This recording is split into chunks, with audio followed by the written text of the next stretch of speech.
Okay, welcome everyone. Welcome again. My name is Michael Saricki, and generally with these streams we do streams about the history of video games, and that's also the case. But tonight it's going to be a little bit different. This is going to be a bit more casual, a bit less structured, and the reason being is that I've unfortunately fallen a bit behind on writing the lectures, which is unfortunate, but I kind of knew it would happen. Thankfully, I do have a backup plan, which I'll get into in a minute.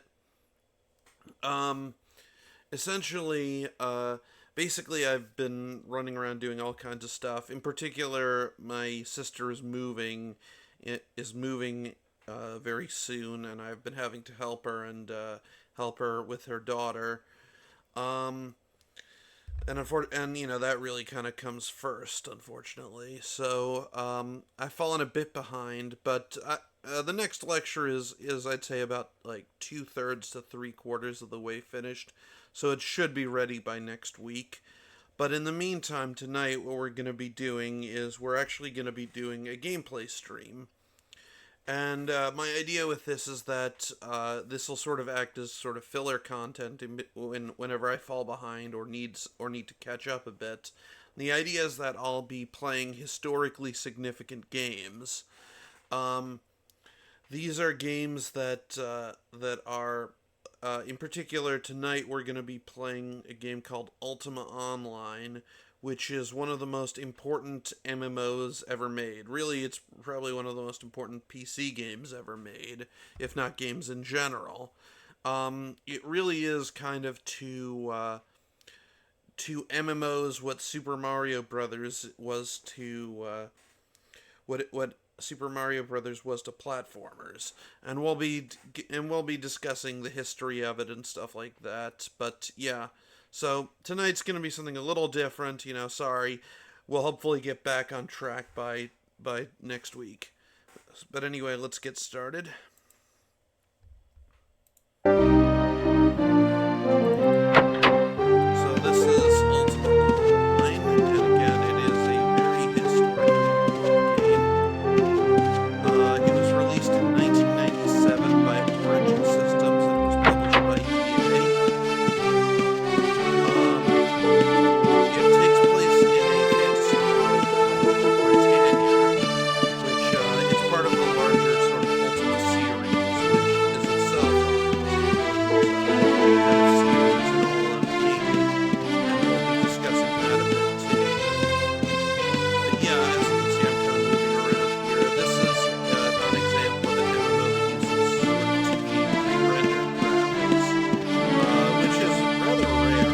Honestly, for the most part, as soon as MMOs were able to, as soon as they were able to utilize 3D, they kind of never looked back, with few exceptions. I guess there was stuff like Maple Story that still utilized 2D, but for the most part, most of these sorts of MMORPGs are 3D, even something like RuneScape. You'd think that with the limitations of Flash,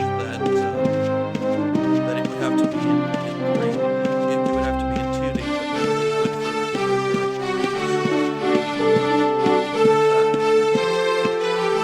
so yeah, basically I run around. As you can kind of see my cursor moving around, I basically move around by right clicking, and obviously the further away from my character, the more it moves, you either walk or run. So yeah, the history of the MMO.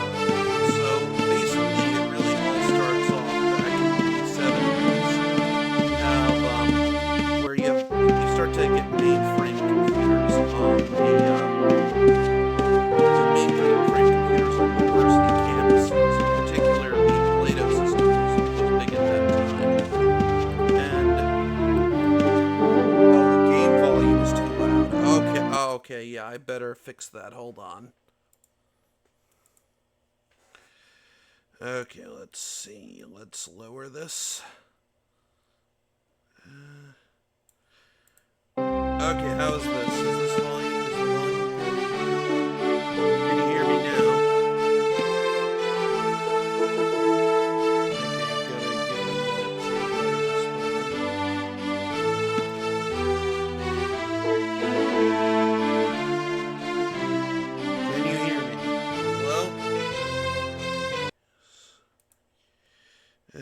try lowering it a bit more. What about now? Hold on, let me. Yeah, I've never done this before, so you'll have to excuse me. Okay, how is the... Okay, so hold on. How is this? Is this good? Okay, cool. So yeah, the history of MMOs. Basically, it really all started back in the 70s with mainframe computers on university campuses. In particular, this was the era when the Plato system was big. And if you don't know what a mainframe computer is, back in the day there were computers that essentially it was like a single computer that was shared throughout an entire university campus, and it was accessed through what were called dummy terminals. Hold on. Let's actually fight these guys. Luckily, I'm actually fairly high level in this game, so I should be able to do okay with these guys.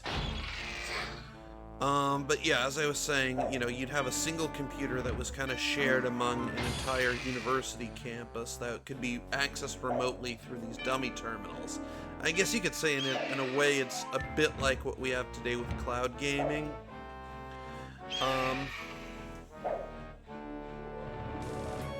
But yeah,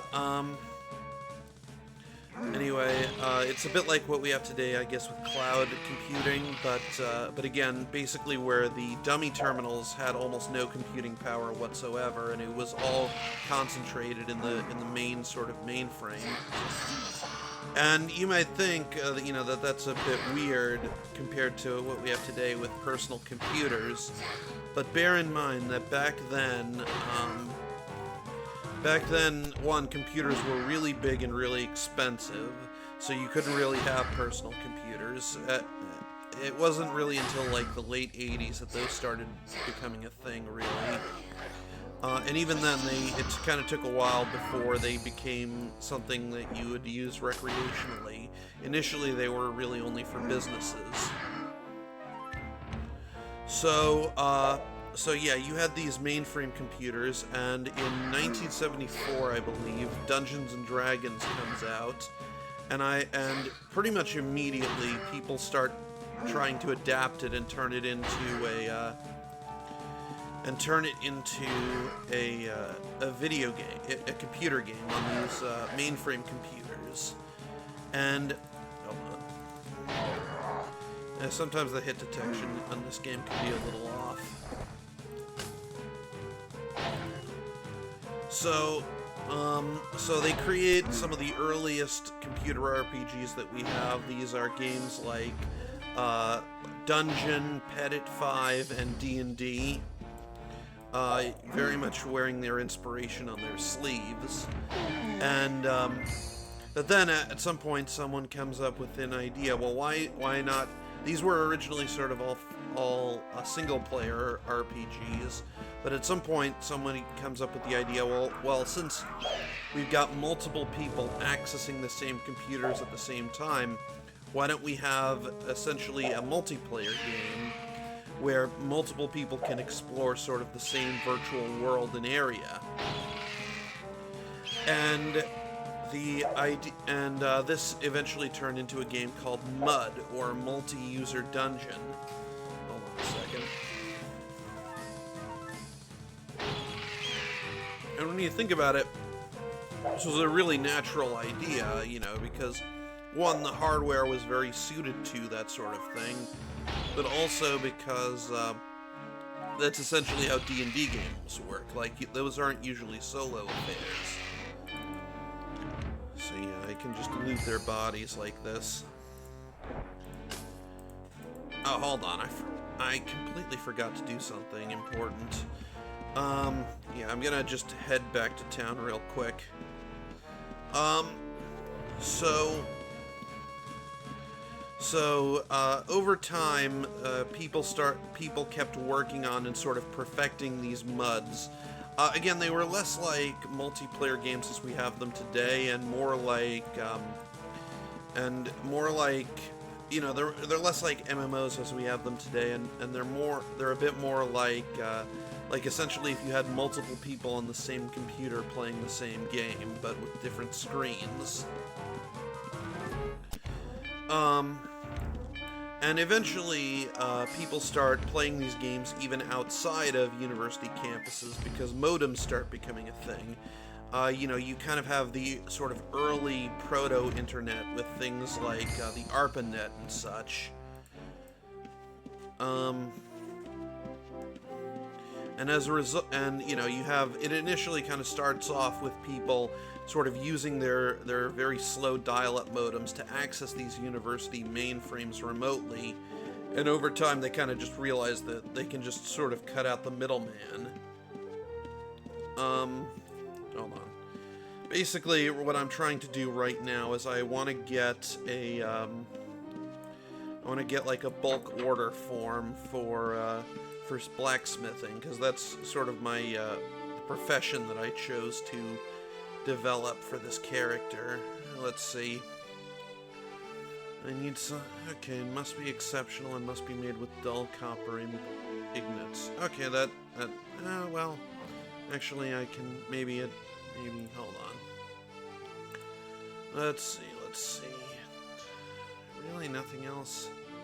Okay, I want to try to use different kinds of metal with these quests. And I'm already doing one that involves dull copper ingots.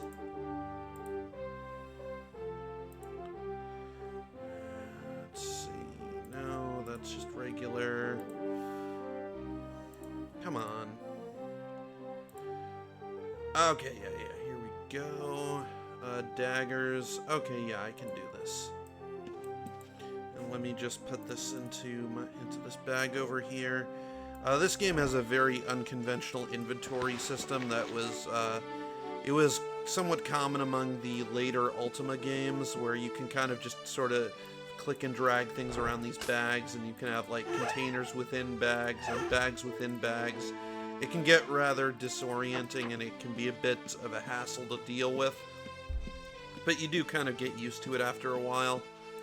So yeah, after a while, you kind of have these online MUDs that, you know, these online multi-user dungeons. And I believe that the first MMO, as we would recognize it today, was a game called Island of Kesmai.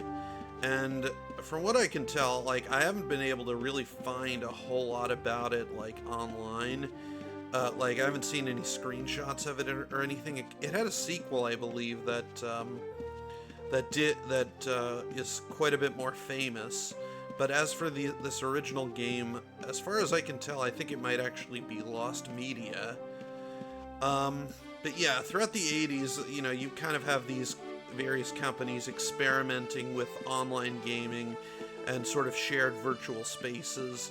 So, for like an example of that is that you've got LucasArts Habitat on the Commodore 64, which that one is less of a game and more of a sort of shared virtual space where sort of various player avatars can kind of congregate and hang out and sort of do stuff together. Very advanced for the time, but there kind of wasn't a huge amount to it. But over time, these games kind of became more and more sophisticated. In the 90s, you start to have the actual internet as we have it today, and one of the earliest sort of graphical MMO RPGs to gain a decent amount of success was called Neverwinter Nights. It was a Dungeons & Dragons game that was primarily set around the city of Neverwinter. And the idea with it is that it was, I believe it was actually part of SSI's Gold Box series, and it was so you could actually sort of transfer like your characters and stuff from other Gold Box games, like I believe the Savage Frontier titles, into this MMO, and you could sort of interact with other players. So like Gateway to the Savage Frontier and Treasures of the Savage Frontier, I believe. very cool. But the thing is that most of these games, like most of these early MMOs, only got maybe like a few thousand users. Like I think maybe at most they would get like 10 to 15,000 users. And considering how difficult they were to sort of maintain and how niche they were, it wasn't exactly the sort of thing that most companies were sort of jumping on. Were sort of chomping at the bit to make their own version of. And in fact, in the early MMOs, they would actually sort of, a lot of them would actually charge by the minute, which kind of should give you an idea of how difficult, of how you know, like, the early internet was kind of a weird and wild place compared to what we have today. But eventually, but some people definitely, they knew that one day MMOs would become kind of would become a huge genre. So so a few companies invested in it, and one of them was Origin Systems. By the way, I should probably mention that this is not a normal server that I'm playing on. I'm essentially playing on a custom, sort of early version of the game that's hosted by the YouTuber Madular. If you haven't seen Madular's videos, they're very good. I definitely recommend them. He does some excellent video essays. And in particular, he's doing a lengthy Ultima retrospective. So as part of that, he decided, you know, that he wants to experience the MMO. So he basically set up this server and invited viewers to come join. And so that's what I heard about that, and I sort of decided to jump on this chance. Because I've actually wanted to play this game for a while now. And because it is such an important and significant game, but I kind of didn't really know how, or, you know, well, I guess I could have just, there are sort of official servers still running, but I wasn't sure about me wanting to pay for this sort of thing. I guess I probably will eventually, but from what I've heard, the official servers are rather brutal. You know, there's a lot of PvP, like hardcore PvPing going on, and everyone's like super high level and stuff, and it's not the sort of thing that that you can easily, like, if a new player is gonna probably get curb stomped pretty hard, or so I've heard. So this kind of serves as a good way for me to sort of be gently introduced to this into this game. And luckily, the community for this game has been fantastic. You know, there's actually like a Discord server, and yeah, this is actually a house that somebody owns. In this game, you can actually own property. You can buy and own houses, and you can do things like set up NPC shop vendors and stuff. Very cool. Very much ahead of its time in a lot of ways. Yeah. So, like, it's clear that this guy was probably like a smith, like a blacksmith, and so he set up his house so that he could smelt metal and forge things. But yeah, the community for this game has been great. I've been, you know, on this server at least. You know, they've been they've been very good about answering all my questions. I've very much enjoyed interacting and sort of adventuring with many of them. So yeah, this is honestly, I've been having a really good time with this game. It definitely has some rough edges. It definitely isn't as refined as something like World of Warcraft. But I think that there's kind of a certain charm to that. I'm very much the sort of person who enjoys kind of seeking out these historically significant games and sort of trying them out. You know, I am something of a gaming historian in a way, so I just find this whole process to be really fun. And honestly, this is actually still a pretty good game, even if, again, it is weird kind of going back to it from from having first tried out newer MMOs.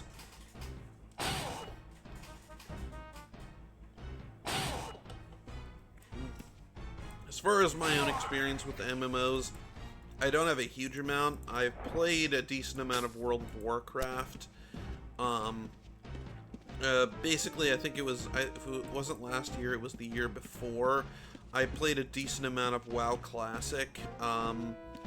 I managed to, I forget what level I was, but I managed to get all the way through the main campaign, and I got about halfway through the Burning Crusade before I stopped. I think it was because I was kind of playing with a group of friends, and they stopped at around the same time, which was unfortunate.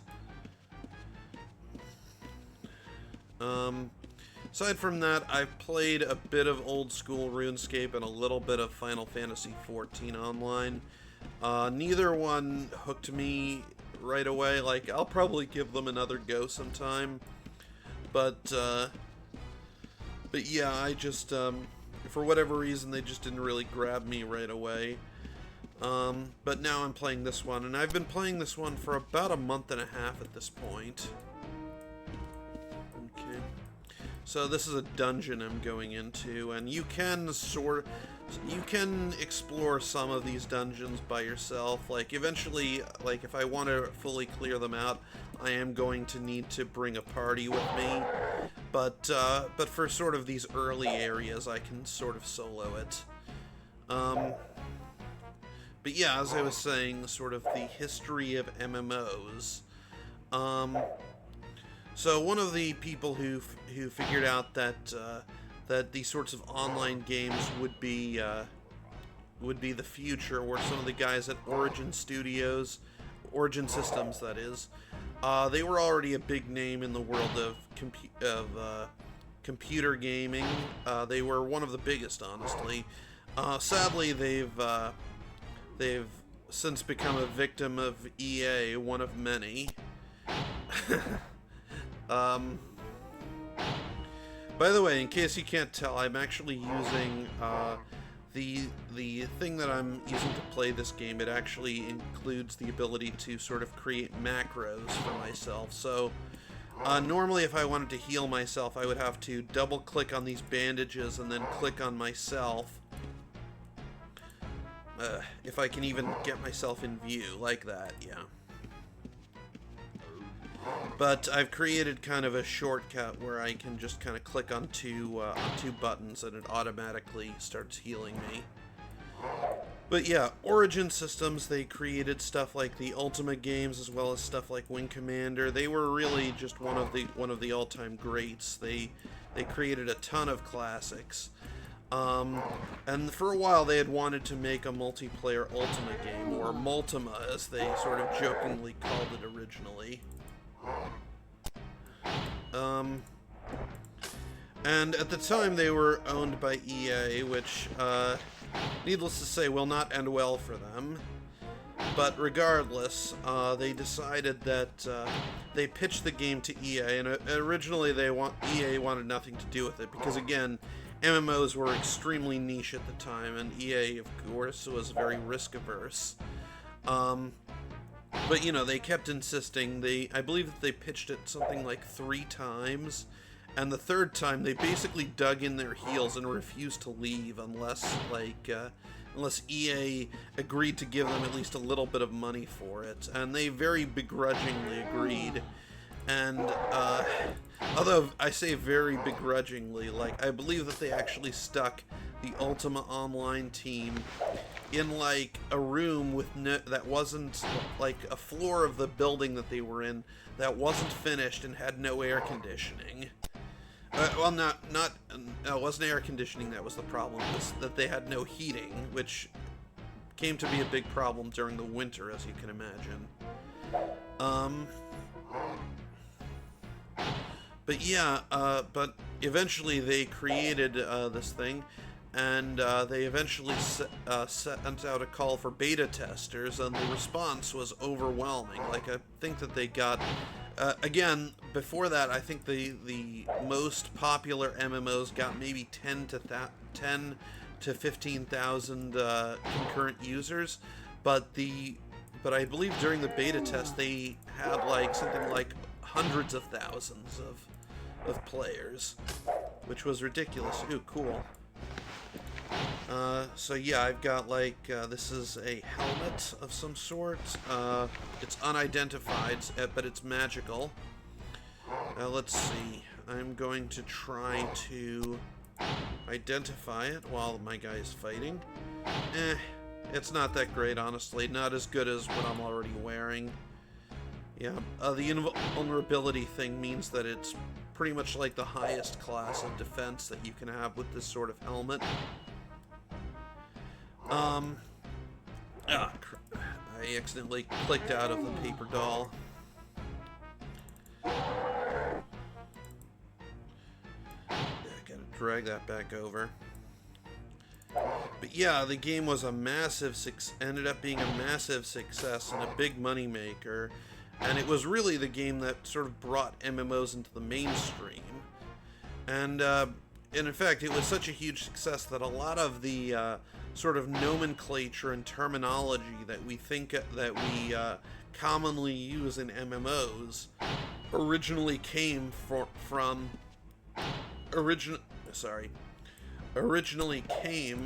this game.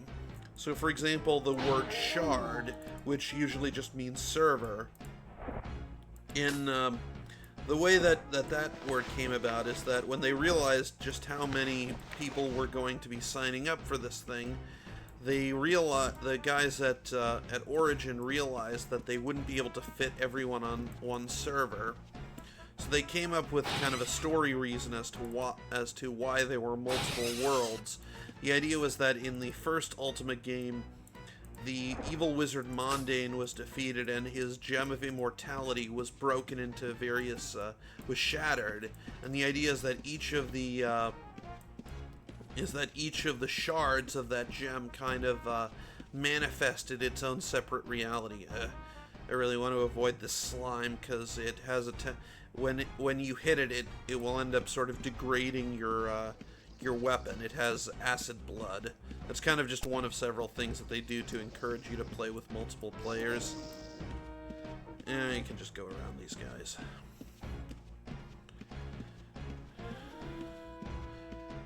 Also, you might have noticed that I haven't been going for any of the chests here, and that's because all the chests in this dungeon are locked, and they're also all trapped, which means that I need somebody with a lock-picking skill, and/or with the like over here. Like, there's no point in me trying to open this because I can't. I don't have a lockpick. Like, I didn't put any points into lockpicking skill. So hold on, let me. Where did I put that? Where is it? Lockpicking. It's somewhere around here. The point is that I didn't put any points into lockpicking, so I physically can't open any of these chests. Also, I would need to also have put points into remove trap, because virtually all of these chests are probably trapped too. And if I didn't disarm the trap, it would probably kill me. But yeah, so yeah, that's sort of how terminologies like shards kind of became part of the common nomenclature of MMOs. And beyond that, eventually, because Ultima Online proved that these games could be successful and that they could be popular, that they weren't just for hardcore computer nerds, other companies started to jump on the bandwagon, one of which was Sony Online Entertainment, I think they're called. They're a division of Sony, and they ended up creating EverQuest, which was even more popular. I forget which one. It was either Ultima Online or EverQuest was the first MMO ever to get over 1 million users. But yeah, hold on. Giant rat. But that kind of rose the bar for the genre even further. And in the years that followed, Ultima Online and EverQuest would kind of go back and forth. They were in direct competition with each other, and they were constantly trying to sort of one-up each other. And as a result, it led to a number of sort of innovations and unique ideas within the genre. Plus, then eventually, throughout the 2000s, you have a bunch of other people who get into MMOs. Like, you end up with games like Asheron's Call, The Dark Age of Camelot, Star Wars Galaxies, Final Fantasy XI Online, so on and so forth.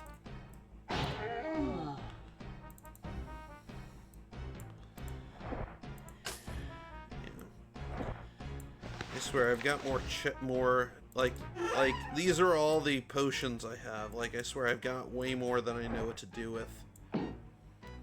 Granted, I try to never leave the house without at least a dozen cure poison potions, because poison in this game is not to be trifled with. Like, it can really mess you up.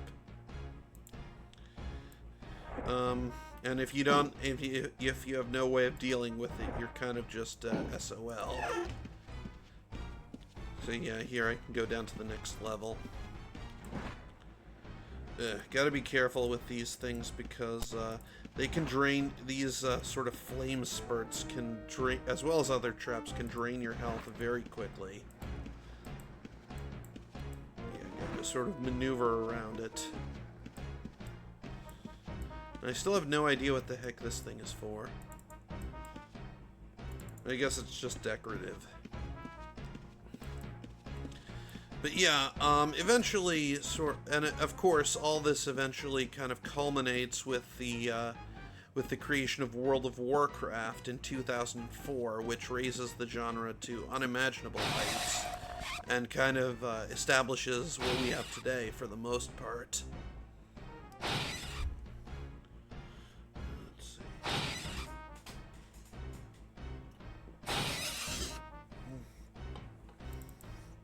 But it should be noted that because this Ultima Online was kind of one of the first really popular MMOs, it meant that they kind of didn't really have a clear idea what they were doing. They had to kind of, they kind of had to make things up as they went, and yeah, I don't think I've ever gotten past this part. At least in this dungeon, so far anyway. I don't think I've managed to find the exit yet. Either that or it's the next floor, I forget. But yeah, it meant that a lot of weird things happened that they hadn't anticipated. They kind of had to, because nobody knew what would happen when you stuck thousands of people in the same virtual world, and made them all share kind of a space together. So it led to a number of just bizarre stories that could really only have happened during the early days of the genre. So as an example, and this is kind of a funny thing that happened, this guy, he found a slime that when you hit it, if you didn't kill it right away, it would split in half. It would sort of multiply. So what he did was he lured it to his house, then locked it in his house, found an area where he could hit it through the wall without killing it consistently, and then he basically just kept whacking it for like a month straight, or like possibly even several months. And then, of course, at the end of that time, he opened the door, and this massive slimes just completely overran the game world. On top of that, you've got systems that were intended to be implemented that never were. So, for example, they had this idea where they would kind of have like a food chain where you'd have plant eaters who would then get eaten by meat eaters and so on and so forth. But then they found that didn't work out because players would just literally kill everything and would just utterly destroy the local ecology. So they kind of just had to make it to where all animals just sort of infinitely respawned. They also had issues because apparently back then, another issue that they had was that apparently back then, Europe hadn't fully adopted credit cards yet, and as a result, it was difficult for people from Europe to be able to subscribe to the game. So they had to come up with this whole like card system where you'd buy like cards with a certain amount of time on it that you'd be able to play the game.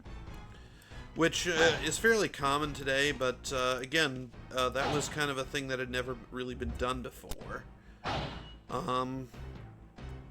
You know, another thing that happened is this is kind of one of the more famous incidents, is that they managed to kill the king. Basically, the game, the guy who's sort of in charge of the Ultima series at Origin is Richard Garriott.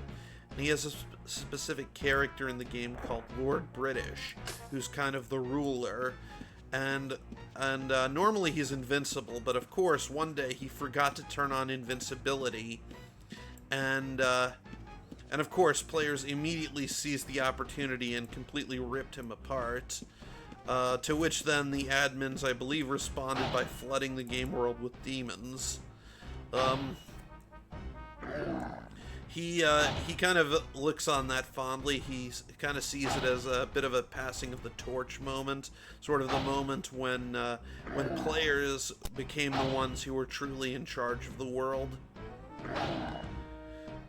You know, aside from another issue, another issue that, oh cool, that looks like one of my skills just leveled up. I forget what level I was at some of these. Well, good to see that anatomy is fully leveled up.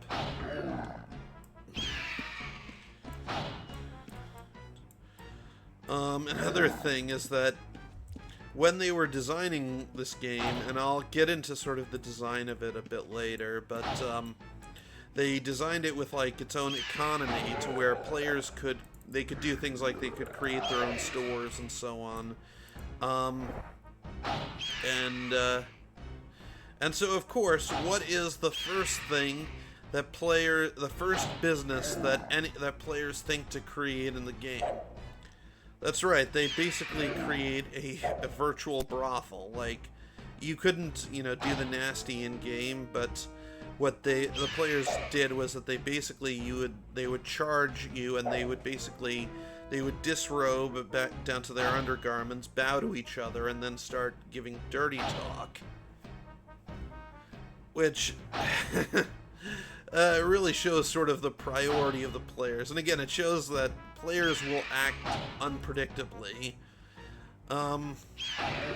You know, they also had, of course, issues with things like cheating, or with, as well as with, like people stealing things, because essentially what would happen is that players would steal almost anything that wasn't nailed down and then try to sell it to each other. And so, like, anything that you see in the game, or almost anything, is an actual, like, object with properties in it. So, like, this cauldron over here is an actual physical object. I can't move it because it's sort of nailed to the environment. But I believe in the early days they weren't all that careful about what they kept nailed down. So it meant that players would sometimes pick up just weird stuff that they weren't supposed to have, and then they would start selling it to each other, and they would start selling it like for real money on eBay at certain points.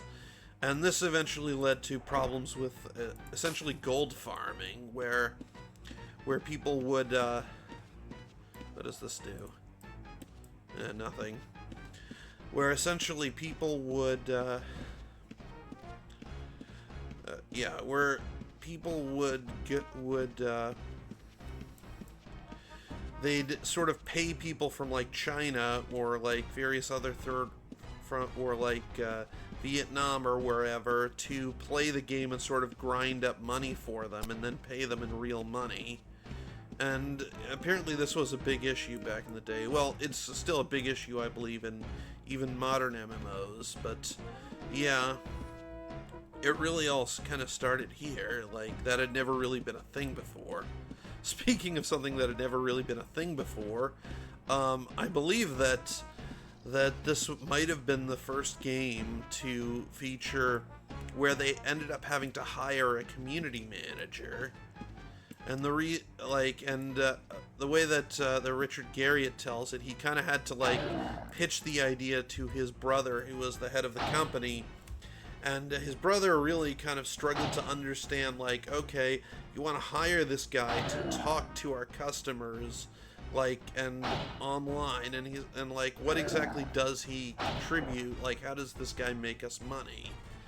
And you know, you'd have like customer representative guys before that, but a sort of dedicated, you know, like a person like that hadn't really been seen before, and it wasn't really understood at the time.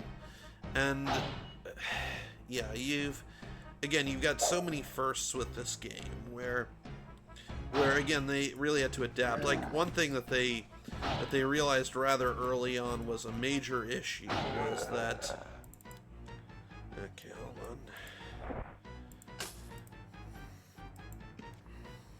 on, is that initially they created a system where players could where essentially players could sort of become like sort of lesser admins on the servers. They could kind of help to administrate things. But then they realized that very quickly this led to corruption, where, you know, these players would literally, oh, come on, no, I don't want the slime guy after me. Pain in the butt. Where essentially you've got like these players who were given like a ton of power now, who were starting to accept bribes from other players, or they'd like start abusing their power and stuff, and it became a huge issue. Okay, I guess I'm gonna try to fight this ogre guy.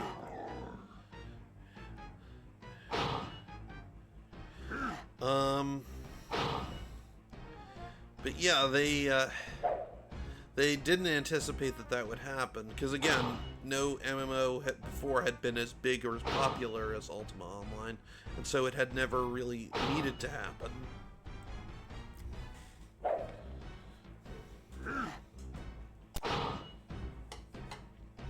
And actually, if you want to hear more of these sorts of stories, Richard Garriott and the other sort of Ultima Online developers created a really good post-mortem kind of lecture that they did on the Games Developer Conference channel, GDC channel.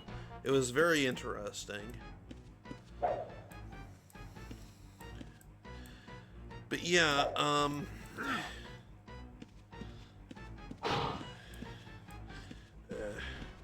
slimes.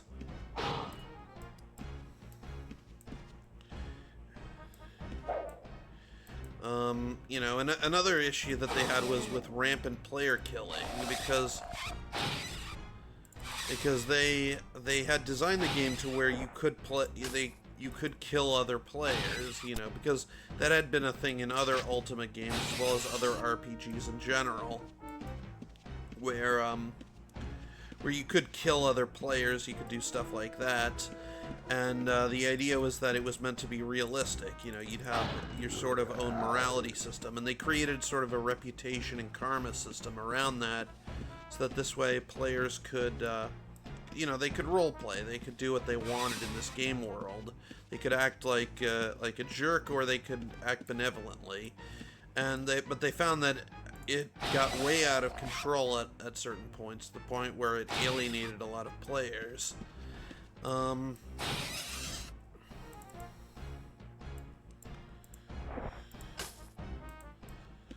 And in fact, and they created different systems to try to address that problem, but pretty much none of them worked.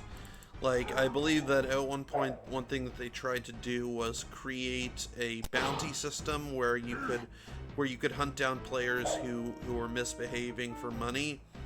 But I think that what happened was that the player killers ended up sort of treating the bounty system like a high score leaderboard, where they were like, oh, how high can I get my bounty, you know? And so rather than deterring player killing, it kind of just encouraged it further. But yeah. So as far as gameplay is concerned, you can probably see that, like, a lot of the bones of other MMOs, if you're at all familiar with the genre. However, a lot of things that we take for granted really aren't in this game. For one thing, there's no quest system. Like, when I was running through town, you probably noticed that there weren't any, like, NPCs with exclamation marks over their heads. So that's because there's no quest system in this game. Well, I say that there kind of is, but it's not. It's very sort of. It's not like the ones that you're used to in MMOs, and it's very sort of uncommon to find them, and you kind of have to go out of your way to find them. Instead, basically the entire world is a giant sandbox. You know, you kind of just, you can go wherever you want, you know, just so long as you don't get yourself killed, which is fairly likely in the early game. You know, the world is kind of your oyster. And as a result, the game does kind of lack the sort of forward momentum that you see in most later MMOs, which I do think is a bit unfortunate. But it is rather freeing. It's kind of a double-edged sword, you know. In some respects, I really enjoy the way that this game works, but it does have its drawbacks.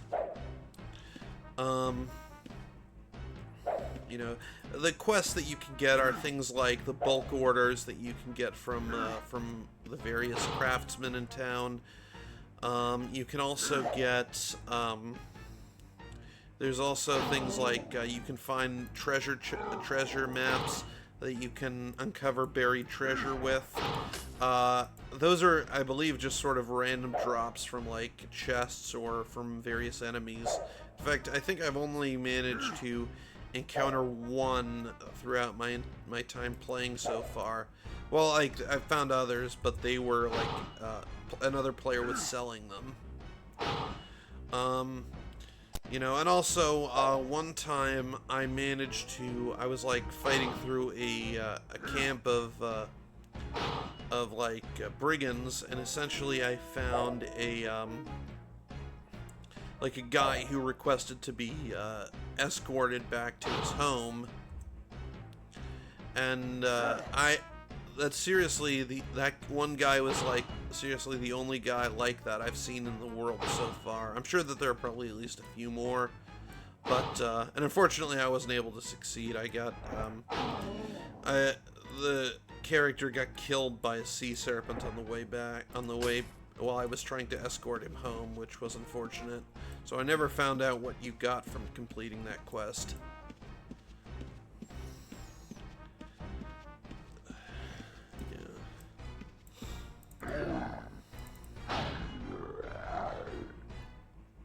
But yeah, you can kind of just go where you want and do what you want, and you kind of develop your skills and stuff. Somewhat unconventionally, this game doesn't use levels. You know, so instead you sort of level up individual stats and skills. So if you can see here at the bottom of the screen where I have my character status, you might notice I've got these 3 attributes here: strength, dexterity, and intelligence. And those are kind of my core stats. Because I'm a fighter, obviously, strength is my is the one that I'm I've poured the most into. And I'll explain how they work in just a minute. Strength is directly linked to how many hit points you have. So, like, I've got 101 strength, and my max hit points are 101. Intelligence, dexterity is directly linked to your stamina, which you need for things like dashing. As well, I believe that the higher your stamina is, the more accurate your weapon attacks are. Hold on. Yeah. These guys always get out of the way. So yeah. Then also your strength determines how much weight you can carry in your inventory. So right now you can see I've got like 344 out of 393 weight. So that means I can carry a decent amount more, but not too much. Your intelligence is directly linked to how much mana you have, as well as stuff like spell casting. Of course, those three stats then in turn affect your various skills. And the way that it works is that at most you can only have 225 points spread out between these three core stats, and you can only level each one individually up to 100 at most. I actually have a set of earrings on that boosts my strength to 101.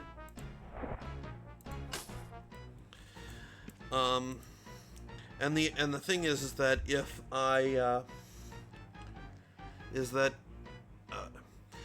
they're allowed to sort of just level by themselves, eventually once I reach that cap, if I level up one stat, it'll come at the cost of another. So you can see here these sorts of little symbols next to the stats. These locks mean that I'm not allowing it to increase or decrease. If it's an arrow up, that means that I want it to increase, and if it's an arrow down, that means I want it to decrease. So you kind of have a shared pool of points that you can distribute. I haven't yet fully reached the cap in terms of points yet. I fully maxed out my strength, and I'm trying to pour more of my stuff into dexterity. But which is why I've locked up the other two. So I'm fairly high level, but I haven't fully maxed out yet, at least in terms of core stats. In terms of skills, the way it works is that the skills work differently depending on what you're doing with them. So some of them, they've got like this little gem next to them that you click on, and then that lets you click, and then you have to target something with it.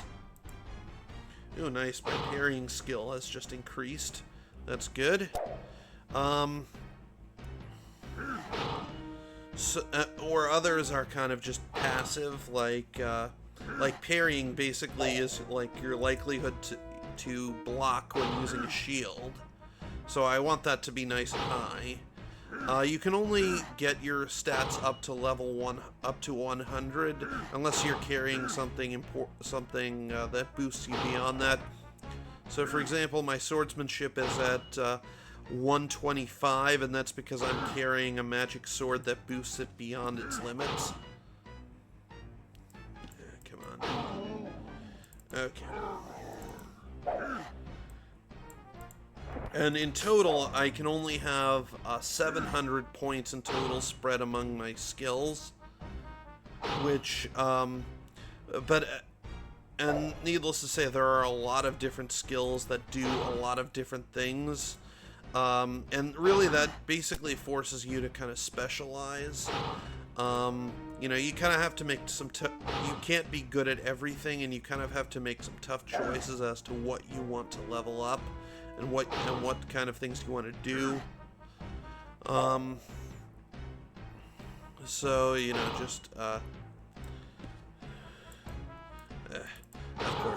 course I'm now trapped in here with this guy. I'm not trapped in here with you, you're trapped in here with me. So the idea is that, so you know, I've got like martial skills like swordsmanship and tactics. I've got this one called resisting spells, which does exactly what it says. That one is incredibly helpful, and I really should be pouring more points into it. Unfortunately, I have reached the cap of 700, so the only way to increase it is by decreasing one of my other stats, and I don't really have much to spare. You know, so like some of the skills I use are anatomy, which lets me do things like it lets me do more damage. It lets me sort of get a better idea of what people's health is. Item identification, basically, you can see there it says that it was unidentified. This lets me basically tell what a magic item is. It's not very high, so you can see here it says that I wasn't certain. That's because my item identification skill wasn't very high. Come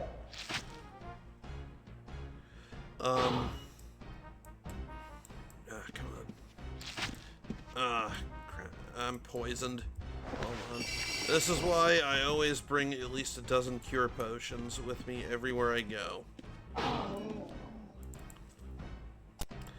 Luckily, you can try, like, if you fail at item identification, you can basically try it over and over infinitely. It takes some time, you know, like, you have to take some time between uses to let it recharge. There is a bit of a cooldown there. But basically when I get to town, I can just kind of use it as much as I like. So so for me, I figure that there isn't really much point in leveling it up very much. So, like, I'll try it again. Okay, here we go. So, exceptional massive guarding. Oh, that's not too bad. Not better than what I already have. But still, it should be able to fetch a decent amount of money.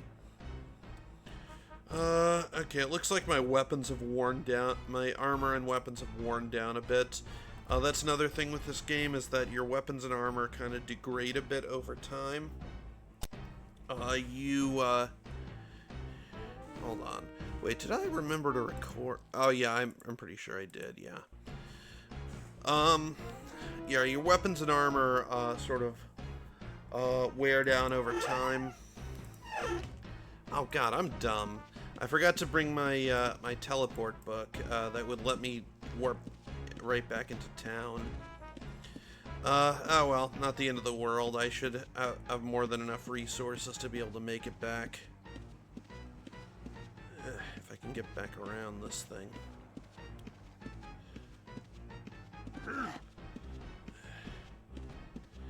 Just gonna ignore this guy. Yeah, your weapons and armor sort of degrade over time, and if they beyond a certain and become less effective. So like my armor class has decreased a bit. I may as well kill this guy. Why not? So like you can see here, my armor rating has decreased a bit. It was 73 when I started, and now it's down to 69.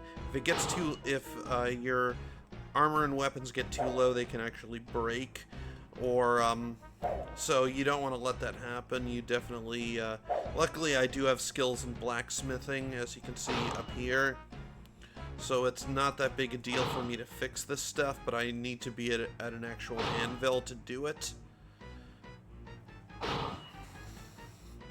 Yeah, so another way that this game is very different from more modern MMOs is that this game does not have much in the way of or really anything at all in the way of an onboarding process. Like, there isn't really a tutorial with this game. It kind of just plops you into the world. There's an FAQ. There's basically like this thing that kind of tells you what stuff does, which is helpful. But it's not really like, you know, normally in most MMOs there would be like a quest line that kind of eases you into the mechanics of the game, but here there really wasn't, and that's part of why it was so necessary to find a server with a great community that was willing to answer all my questions for me. That's because otherwise I would have been completely lost starting out this game. Like, part of the reason why World of Warcraft got as popular as it did was because it probably had, at the time it came out at least, by far the smoothest and best onboarding process that anyone had ever seen in an MMO. Like, these games before World of Warcraft had been notoriously difficult to get into. Yeah.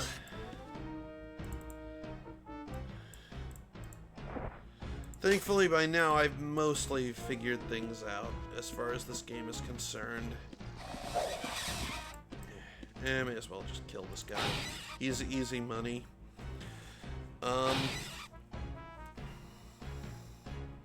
Yeah, aside from that, you know, you've got sort of this paper doll here with various armor on me. It actually kind of took a while and quite a bit of money to get armor this good.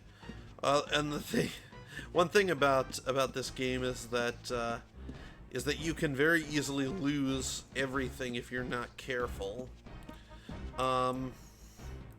This game is very harsh and unforgiving. It's kind of one issue with one bit of the game that I actually like. Other parts of the game I find very charming. I think that you know, in some respects I actually kind of like certain anachronistic aspects of this game more than I do in later MMOs. Great. Okay, kill him. These exploding mushrooms keep hitting me. But one thing that I'm not a huge fan of is the way that death works in this game. Because basically the way that it works is that if you die in this game, you sort of your body drops and you become a spirit, and then if you want to revive, you have to find either like a shrine or a wandering healer or just a regular healer. And the problem with that is that when you revive, it might be very far away from where your body is. And when you revive, you basically have almost no health and you have got nothing on you, basically, like, except for a robe.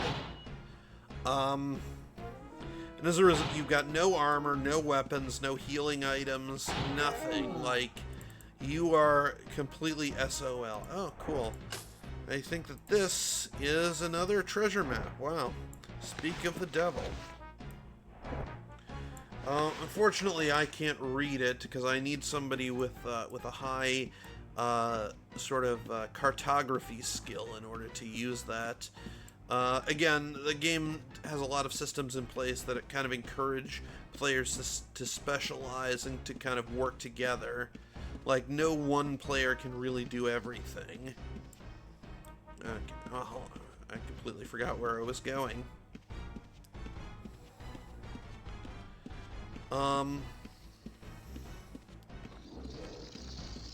yeah, I think I'm just gonna retreat out of this dungeon for right now because I want to get my stuff fixed, and I also need to. I'm starting to run out of weight that I can carry in my inventory, so I need to. Yeah, I need to get back to the bank in order to deposit all this stuff.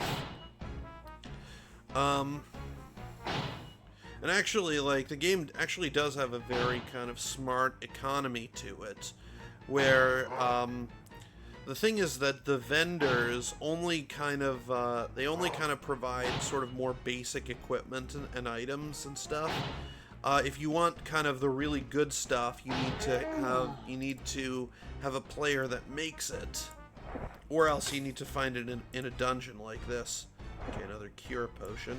Can never have too many cure poison potions in this game. And in fact, I have an entire macro that I've created just to quickly, like, pop a cure poison potion just in case.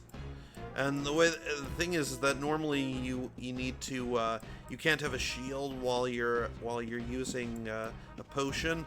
So basically, this macro is it's rather complicated. Basically, it allows me. Hold on, I'll show you.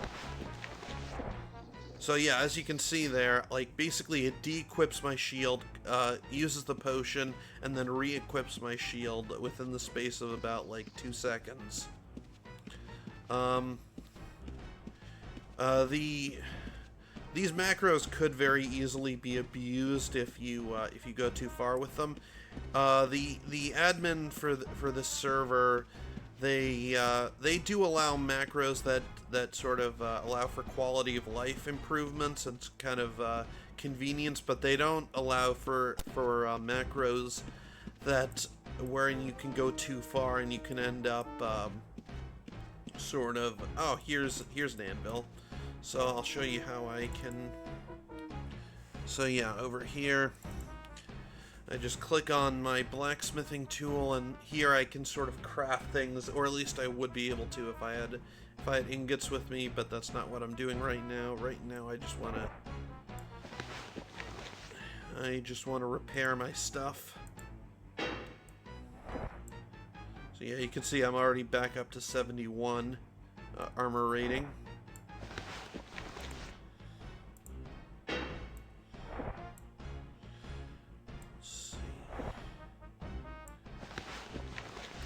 But yeah, the problem with death is that you respawn basically with nothing, and you might be very far away from your body. And in fact, if you're not careful, you can very easily lose track of your body. You could, like, literally not be able to find it again. The problem is that you need to get back to your body and regain your... because that's where all your stuff is, and it's possible for other players to loot your body. And if you don't get your stuff back within a certain amount of time... you actually, and if you don't get your stuff back within a certain amount of time, your body will degrade. I think it's like an hour, basically, you have to do this. Your body will degrade, and if that happens, you basically lose everything. Like, that's it. Doesn't matter how long you spent doing this. Okay, I guess I already fixed that. Okay, cool. I've got my stuff back up to snuff. Now I just gotta head back into town.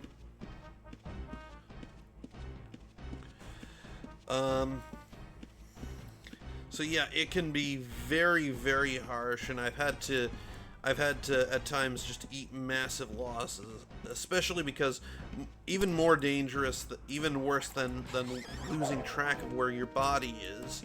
One thing that can happen, which happens fairly frequently, is that inevitably, if you die, whatever killed you will tend to be in the area. So, since you have nothing on you when you revive, there's a good chance that that as you're attempting to go for a corpse run, whatever killed you will simply kill you again. Like, and it can be just absolutely infuriating. Like, it's probably by far just the worst aspect of this game. The best way I found to deal with it is either one, you kind of use you use your first respawn as essentially like a sacrificial lamb to sort of lure whatever enemy killed you away from your body and just sort of, you know, sacrifice it. Or else, like, if you can find other players, like, they can maybe help you. You know, you can, or, like, one thing that, especially if you can find a guy who's good with thievery, they can actually, hold on. Yeah, if you find a guy who has a high amount of skill in thievery, what they can do is they can sort of sneak past any enemies and just sort of loot your body without alerting any of those enemies, and it can be an issue. In fact, just a few days ago, I ended up losing several important pieces of equipment because basically I got killed by a couple of archmages, which nobody was able to kill. Like, I was with a party, but like they would have just gotten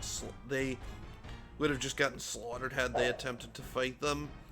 And unfortunately, these two guys stuck around, and even we eventually got a thief in who was able to sneak past them and get to my body.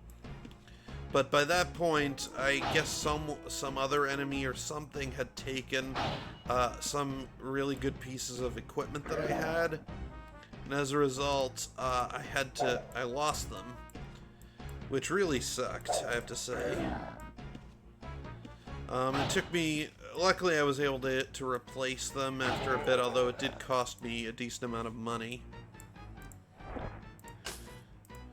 yeah, as I was saying before, the admins for this server are they're very good about like letting you use macros that kind of simplify certain processes. But what they don't like is when you use macros that completely automate the game, and in fact they will harshly punish you if they think that you're AFK or away from the keyboard. And I actually did not know about that the first time I played, and I never like fully automated the game or anything, but I had played it, but I was playing in kind of I was grinding essentially, and I was playing in a rather repetitive manner, and as a result the admins thought that I was AFK, and they did a test, and I had no idea what it was. I had no idea what was going on. Hello. I had no idea what was going on, so I kind of just tried to go about with my business, and so of course they see me that I was continuing to mine even after the test popped up on screen.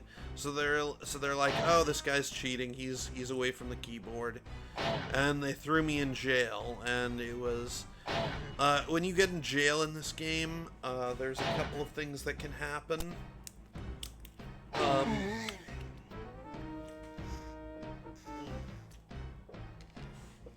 Oh, my throat is starting to get sore. I might stop this stream in a bit. But anyway, you end up in this area where you can either one of two things can happen. You can either let your sentence run out, which in my case was like 3 days, or else you can grind for a specific resource and gather a certain amount of it. Which was what I ended up doing. Like, I had a 3-day sentence, and I think I managed to get out with it, like, in about a day or so. But yeah, that taught me a very important lesson, and that's that if you see, first off, be very careful whenever you're doing anything that looks like it might be automated, and two, if a strange window pops up on screen, freeze and don't do anything.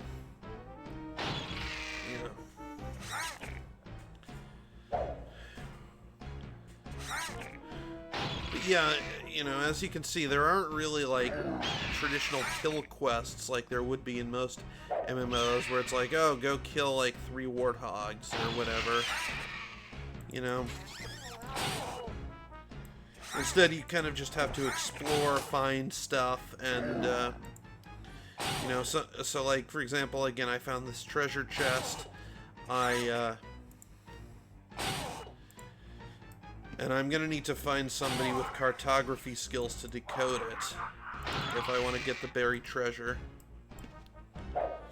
I've basically created kind of a role-playing challenge for myself, where I'm on what's called the Quest of the Avatar, which is a thing from the series. It's basically a sort of quest for enlightenment, and there's no real way to do the quest within this game, so it's kind of a self-imposed challenge where I have to do certain things. I have to act in a certain way, and I need to go to certain places. Okay, nice, arms lord. Okay, that's good. Like here, it says here that my arms lore is decreased, and that's actually a good thing, because if it's decreasing, then that means that one of my other skills has just increased. And I don't want, and basically, like, arms lore is one of the various skills that I don't care about. Basically what it does is that you click on it, and it tells you the condition of a piece of armor or weapon. But I don't really care about that one because I've gotten pretty good about being able to judge like what condition my stuff is in just by looking at it.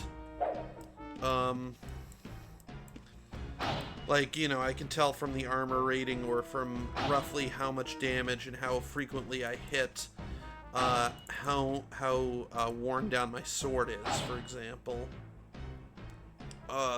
And plus I'm generally very good about making sure that I frequently repair my stuff, that it's constantly topped off, so I don't really need arms lore, which is why I'm willing to sacrifice it for other things. Like, yeah, it was probably parrying or something like that that went up.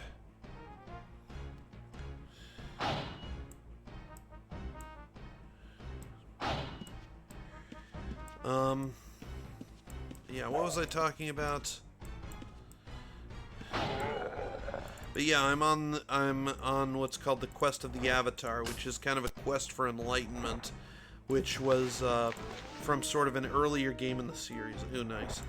I've got basically this giant keg in my inventory that is full of greater cure potions. The things in here are basically lesser cure potions.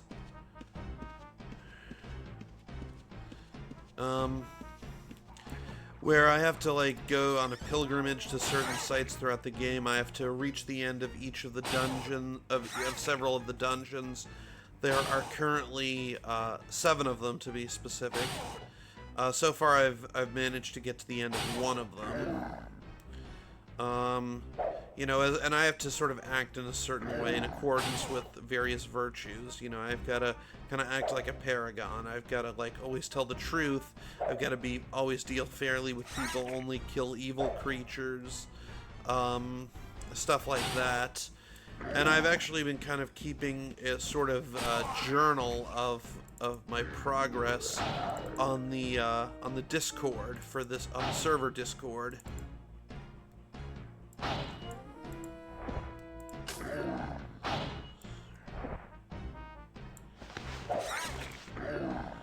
Yeah, I can.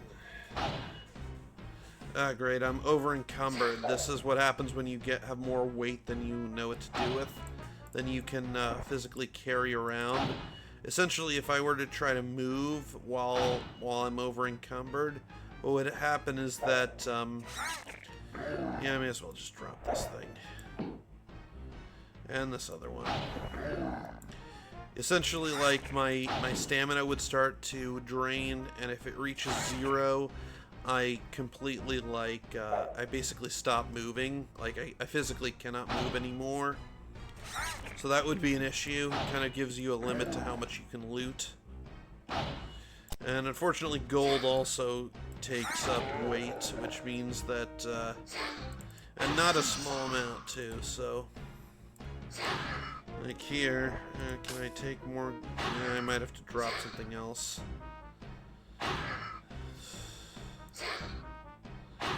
But yeah,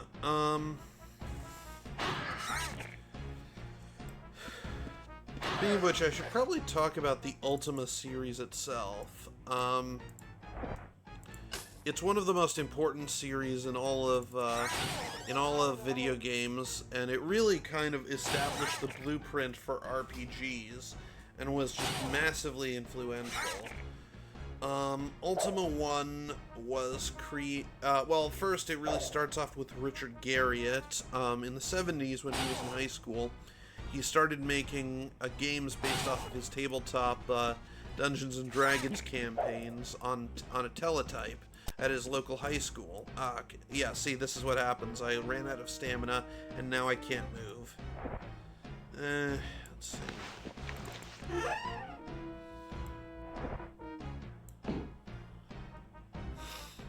Actually, no, I don't want to drop that. Yeah, I don't think this one's going to give me a whole lot of money, so I'll just drop that one. And I'm just going to head straight into town. I can't loot anymore. Anyway, he created a series of games based off of his tabletop Dungeons and Dragons campaign on a teletype. And if you don't know what a teletype was, it's essentially a computerized keyboard. And the way that it would work is that instead of having a screen, it would instead output information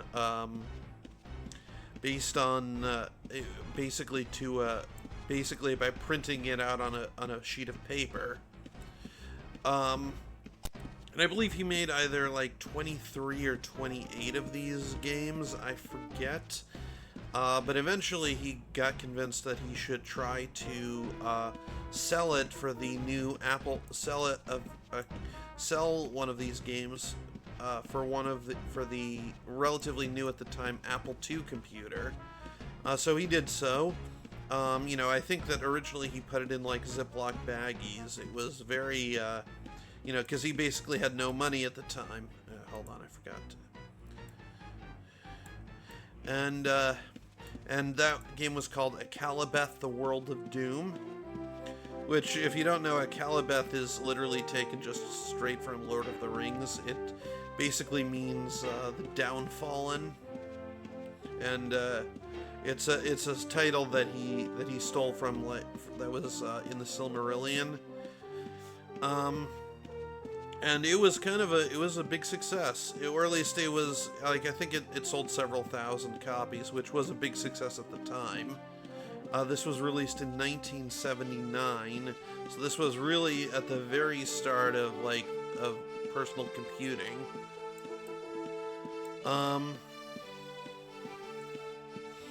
And of course I have no stamina, which means I can't run. So then he decided to follow it up the next year with an even bigger and more ambitious game that he called it Ultimatum, which he eventually discovered that Ultimatum couldn't be trademarked, so he changed the name to Ultima. And the first Ultima game was revolutionary. First off, it established many of the conventions that we have today. It featured a massive open world that was fully explorable, and this was back in 1981, so this was ridiculous at the time that you could achieve that. It was actually the first RPG to feature tiled graphics, which is commonplace in 2D RPGs today, but nobody had done it before, really. Hold on.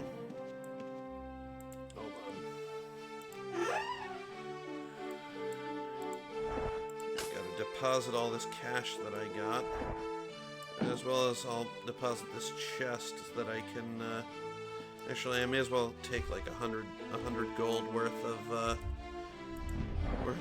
this so that I can replenish any bandages I used up. But yeah, Ultima 1, it featured a huge open world that was fully explorable, or at least it was pretty huge for the time. And this was like years before The Legend of Zelda made such things common. You had tons of dungeons to explore, you had quests that you had to complete. It was in many ways kind of many of the tropes that we associate with video game RPGs kind of started with Ultima 1. And it ended up being very popular. It was also, the thing is with Ultima 1, and I actually did a video about it as on Mike's Retro Curiosities, where, okay, this guy only has like one bandage, which sucks. It looks like somebody else cleaned him out before I could.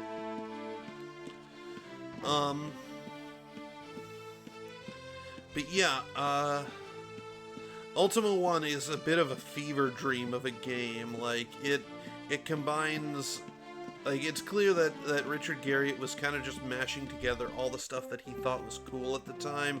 So it combines elements of, like, Star Wars, Star Trek, Doctor Who, Lord of the Rings, and just throws them all together just completely haphazardly. And it's really is just kind of a thing of beauty, I have to say. But yeah, and we will be talking about these games during kind of the regular lectures. Hold on, let me see. Has anyone left any cure potions? Let's see. Yes, there's one here. Again, can never have too many cure potions. By the way, another thing is that, with the exception of being able to buy stuff from people or like train certain skills, there's no NPCs can't really be talked to. Like they just kind of exist in the game world, and many of them are. And while some of them will have things that they can either buy or sell from you, or so on, but others are kind of just there for set dressing. Like, yeah, hold on. Gonna replenish my stamina. May as well. I've got plenty of these things. Yeah, that was just a potion that I used to replenish it, and as you can see, I had to de-equip my my shield to do it. Unfortunately, the macro I created is only for cure potions, so it doesn't work on the stamina restoration potions.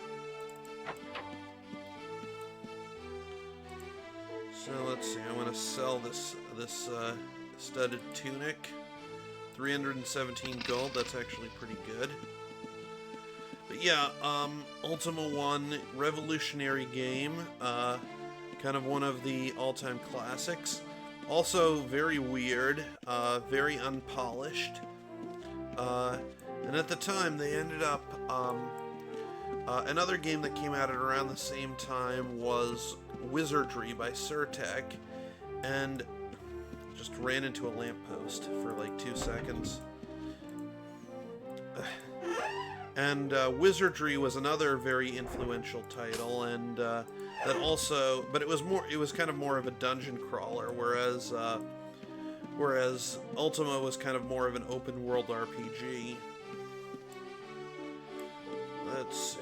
So what do I want to do now? Actually, you know what? I'm gonna go fight drakes for a bit. Let's see. Is there anyone still here? Wow, both viewers are still here. Cool.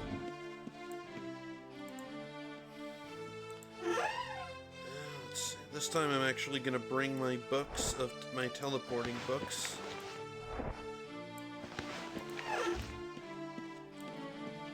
Let's see.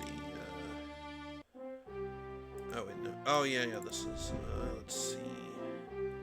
Despise, I think, is the one I want to go to. So yeah, the two series kind of ended up in competition with each other. Oh no, that wasn't the one I want. Ah, got him. That was the one I just left. Let's see, was it Hythloth? Let's see. Let's try that one.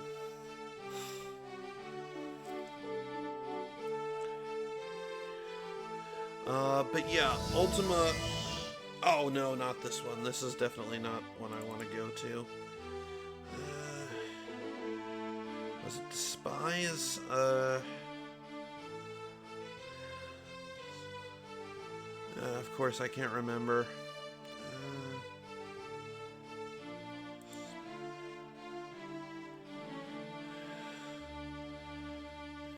Let's see. So, yeah, yeah, sometimes spells can fizzle like that. But yeah, the Ultima series kind of ended up in competition with the Wizardry series. Oh, I can't believe I ended up back here. Because, yeah, maybe it was Death Start or Deceit. I only have like 5 more charges I can use on this thing. Before I have to like, redo it.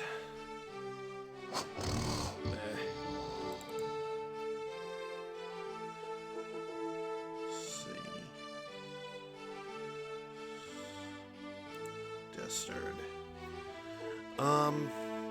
So Ultima 2 comes out in 1982, and this time it gets published by Sierra Online, who are probably most well known for their adventure games.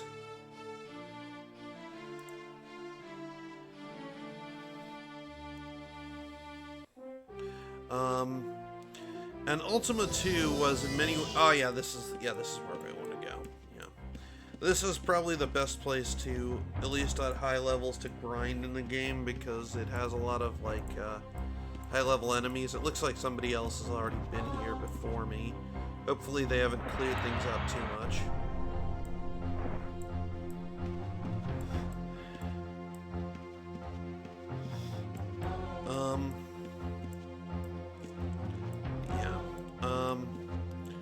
Ultima 2, it's kind of a weird sequel.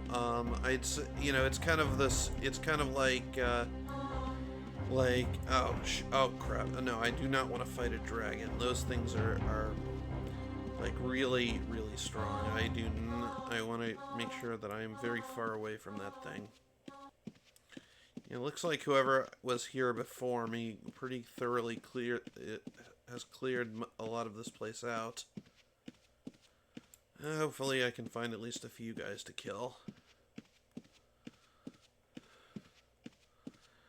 Oh, come on. Yeah, of course. Yeah. More dragon corpses. Oh, looks like this guy left the money. That's convenient. Maybe I should have checked the other corpse that I saw over there. But yeah, Ultima 2 is kind of a weird sequel. Oh, crud. Oh, crud. Run away. Run. Yeah, if you don't know, dragons in this game, they can debuff you. They can cast all kinds of nasty spells. Yeah. Yeah, basically, unless I'm with a party, like, there's no way I could have taken that guy. I guess I'll just have to kind of wait around, like, wait until he gets bored and leaves, and goes back to wherever he normally is in the dungeon. Because I do not want to have to fight that guy. I guess I'll just kind of explore the area. But yeah, Ultima 3 is really kind of a big turning point for the series. Ultima 3 really refines and builds upon what came before. It includes like a full party system. It includes like a ton of the world was more intricately designed. They got rid of most of the sci-fi elements and made it mostly just sort of pure fantasy. Yeah. These things can be troublesome.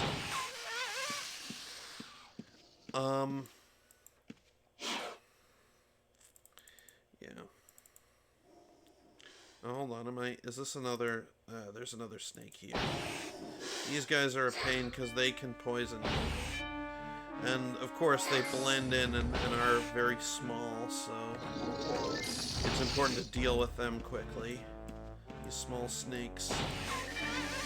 They're not tough to kill, but like if you just let them kind of go at you, they can mess you up. Let's do a bit of healing. Yeah, Ultima 3 really set kind of a new standard for computer RPGs. It wasn't so much a revolution as it was kind of just an evolution, but it was still. God, I don't want to have to face one of these slimes.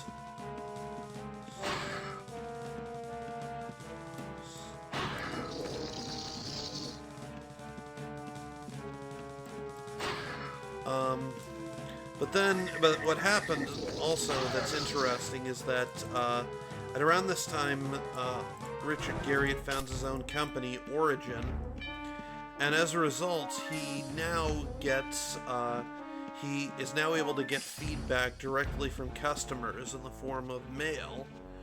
And what happens is that he realizes that players are not playing the game in the way that he had intended for them to do it. You know, he created it as kind of a sandbox where you could sort of do anything, you could kill anyone in the game and so on, but he had expected players would act like heroes. But that wasn't what happened at all. Basically, players started, what they would do is that they would basically massacre entire villages of NPCs and like essentially get them to respawn and do it over and over again to get tons of XP and gold.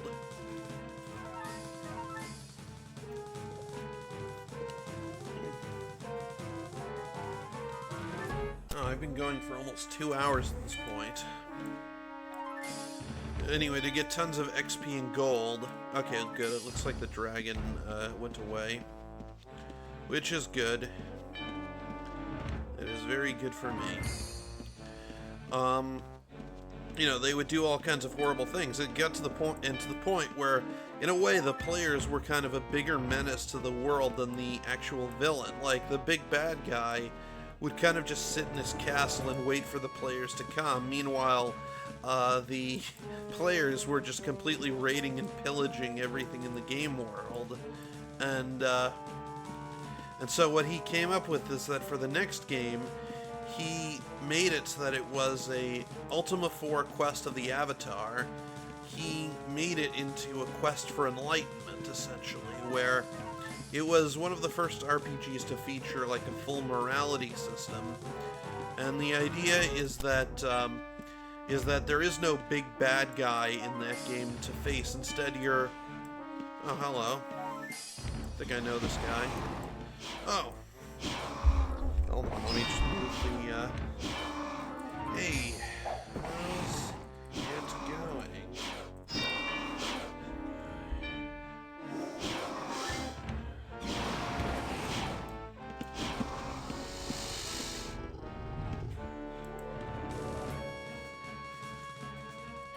Haven't seen...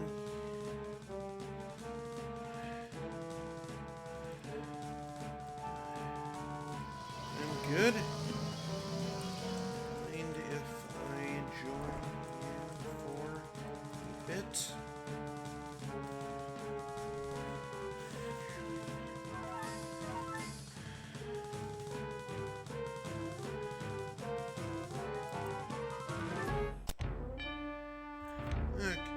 Okay.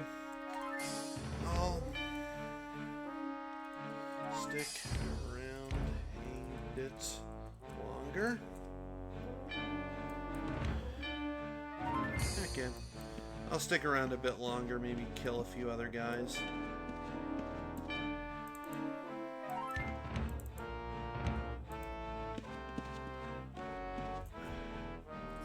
Thanks.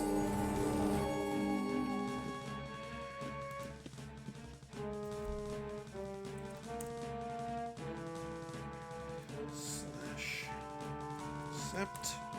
Okay, I've become part of their party. So this way, if they come back later, like I'll be able to, I'll know, and they will, and yeah, and I'll be able to join in. It looks like another player died here.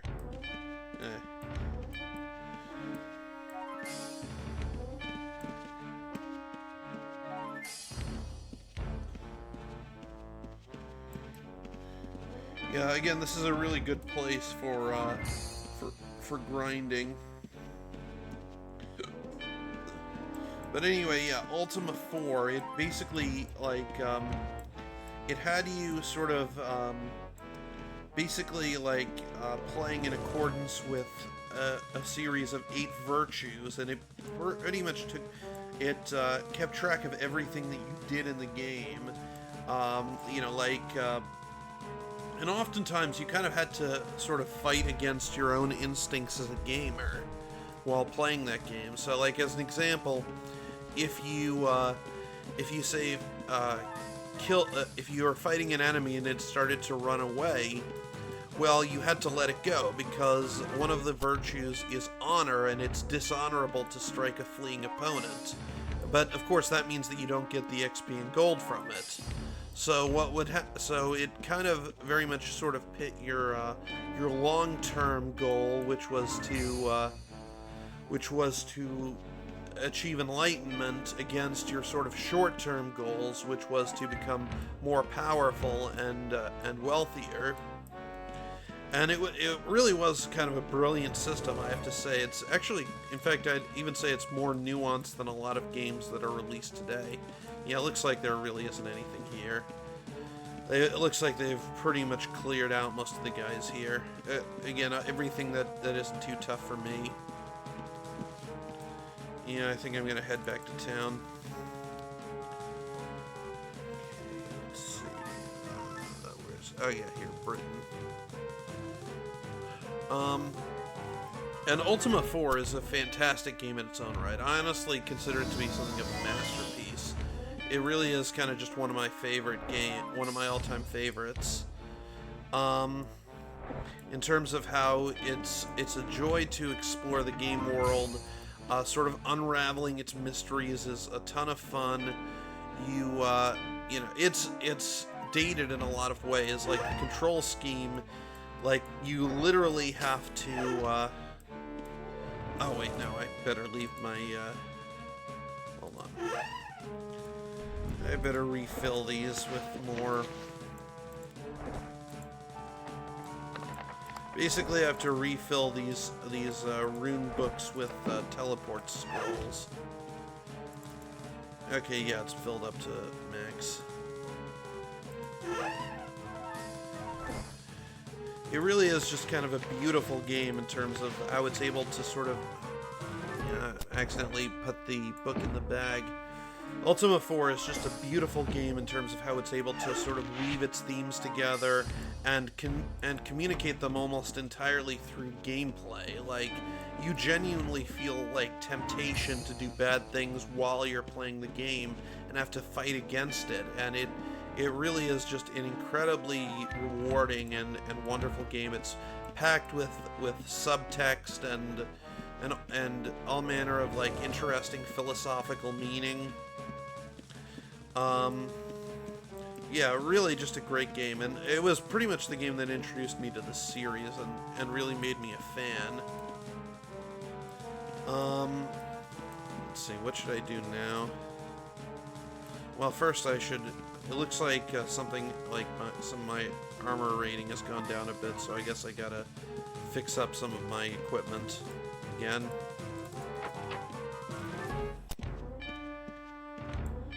Also, looks like somebody dropped this. But yeah, I actually first played it on the GOG.com version because I hold on. Yeah, I played the GOG.com version because it was free essentially, and I was like. And you know, I figured that oh, you know, and I kind of treated it as like, oh, look at this old game that I'm playing, isn't it so like outdated and stuff? You know, it's so stupid. And but then I kind of learned a bit more about it, and I was like, you know what, I'm gonna take this game seriously. I'm gonna give it a real honest try. And I'm glad that I did, because I ended up really falling in love with it, and it's just a phenomenal game overall. Really pushed the boundaries in terms of what could be achieved in video game storytelling. I'm still something's still not kosher here. I'm still not up to full armor rating. In terms of story and in terms of themes,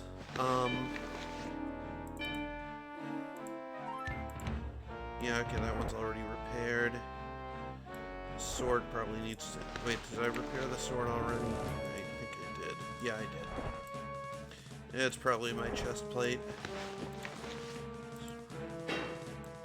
Okay, there we go. Yeah, there we go.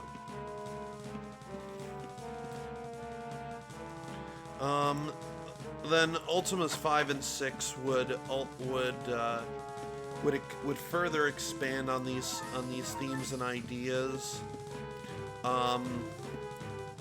You know, like in Ultima 5, in Ultima 4, you achieve enlightenment, you become the Avatar, you become the ultimate sort of champion of morality, and then you leave, and then in Ultima 5 you come back only to find that your teachings, if you will, like the virtues that you dedicated yourself to, have resulted in a kind of corrupt sort of state theocracy, where basically the virtues have, like, goodness and charity and the virtues have become mandatory with very harsh punishments if you don't follow them. And you kind of become an outlaw in that game, trying to fight back against this corrupt system that has essentially sort of corrupted your teachings. You know, it took the kind of basic ideas of the first game and really kind of expanded them and did a lot with them and did a lot of really cool stuff with them. By the way, Ultima 4 is actually the first game that introduced the idea of the virtual avatar. If you're not aware, in Hinduism, hold on, let me see what this guy... Because this is a guy who often has some really good stuff, so I want to check his shop. Let's see, gear and supply. Let's see, does he have anything really good? Not really looking like it. I have greater cure potions. Again, I can always use more of those.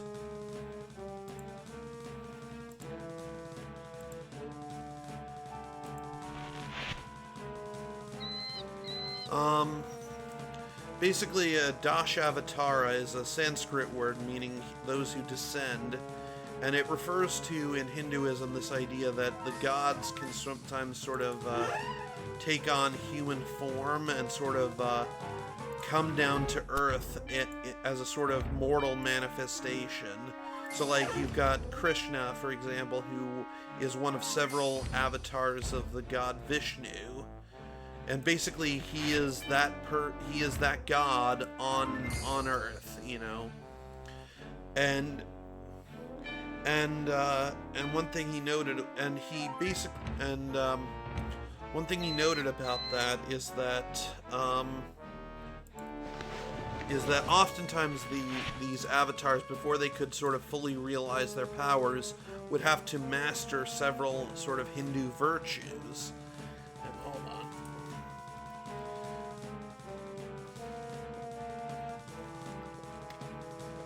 And so, Richard Garriott, when he was creating Ultima 4, he decided that he didn't want this to just be a character that the player created.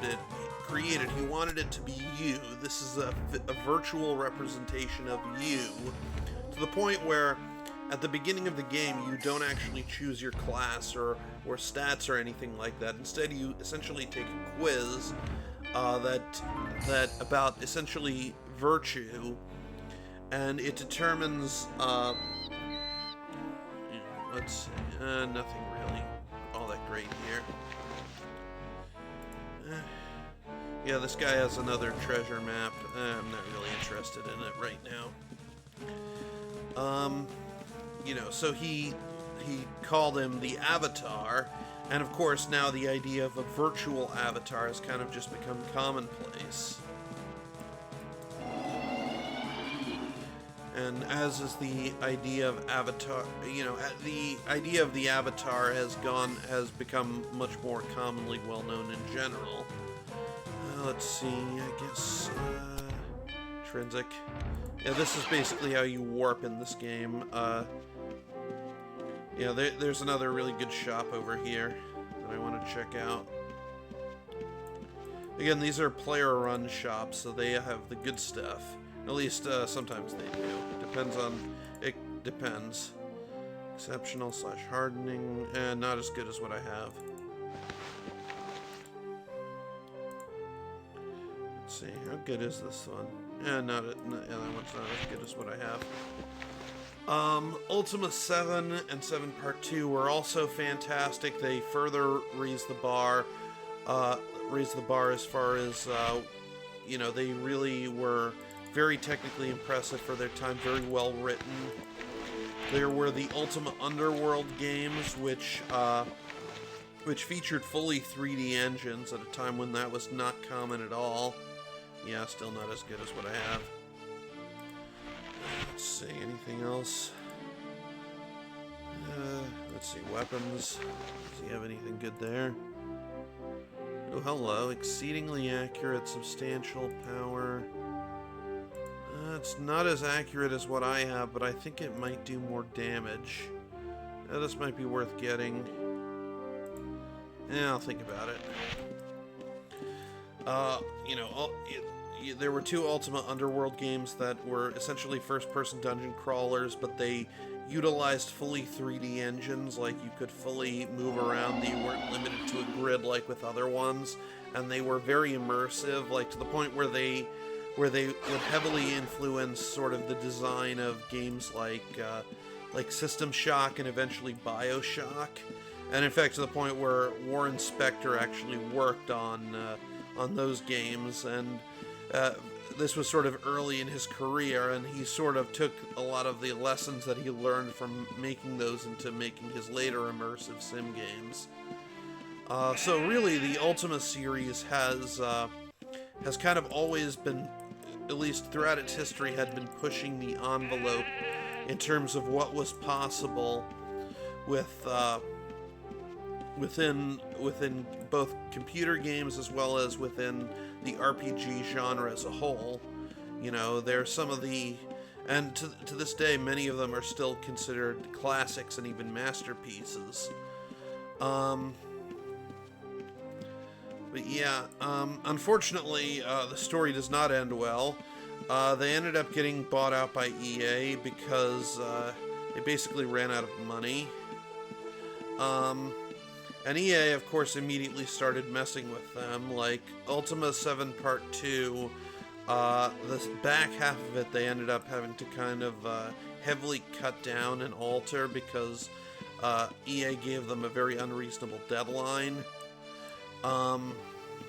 In the case of Ultima 8, the game was just completely gutted, like just utterly like destroyed because again, EA wanted these games out fast and cheap, and so they ended up just having to slash and burn like half the game to the point where it was barely even functional.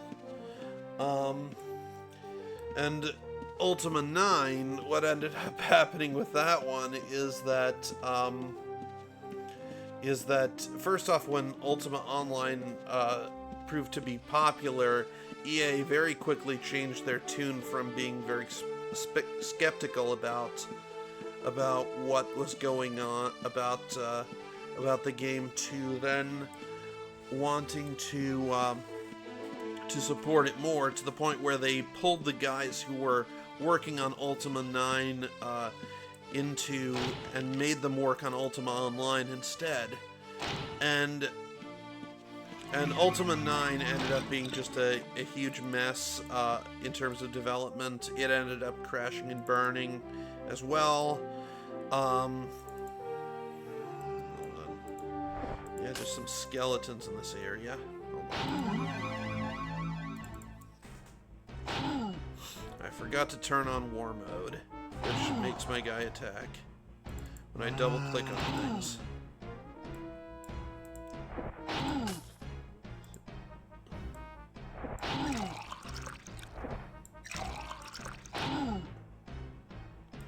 Okay, cool. My keg is one quarter full.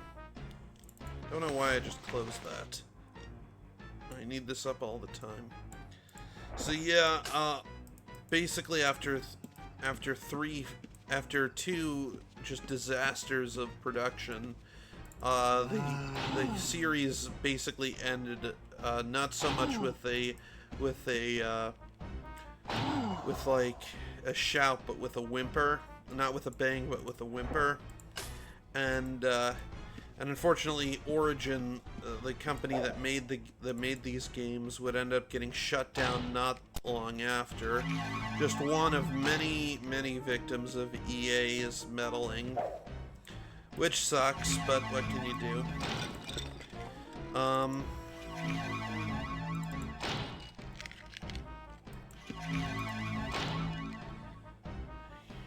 Let's see, anything here?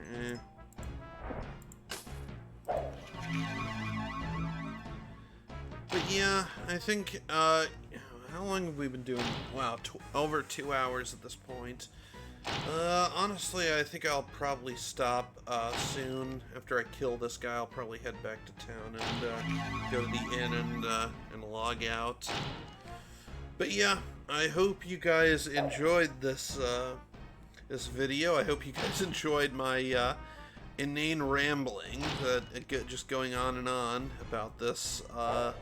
Hope you at least found it somewhat interesting.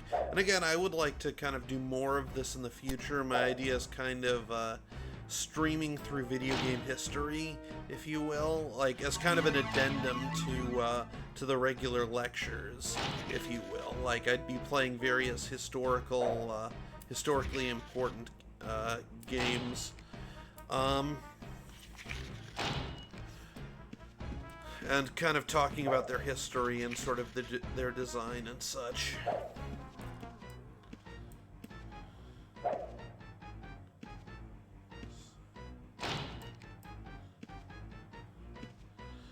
Come on. I swear these guys just... Come on. Okay, finally.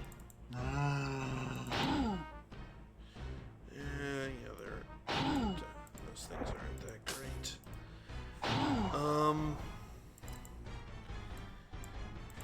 Yeah, I'd either be doing this as essentially as sort of filler episodes in between regular lectures, or else I would probably, I might, though this probably won't be for a while, I might eventually, if this proves to be popular, kind of dedicate its own separate night to just doing gameplay streams like this.